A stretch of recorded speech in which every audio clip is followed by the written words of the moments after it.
ayan guys, nakapagpa-medical na ako. Dito lang medical. Dito rin sa loob. And then, na-process na yung medical ko. And ngayon nakapila tayo sa window 1. Ayan. So, nakuha ko na yung papel. And then, yung bago ko lisensya ito. Ito naman yung luma. Nilagyan nila ng punch hole para di na magamit. Para di na valid yung luma. And, ang babayaran guys is 600 sa medical. Wait, ayan. Ako sa inyong price. Ayan, 600.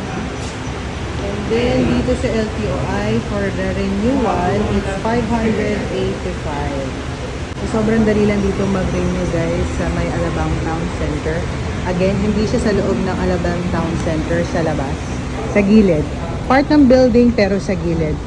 What I can suggest is dumaan kayo sa Alabang Zapote and then pumasok kayo dito sa may likod, malapit sa metro.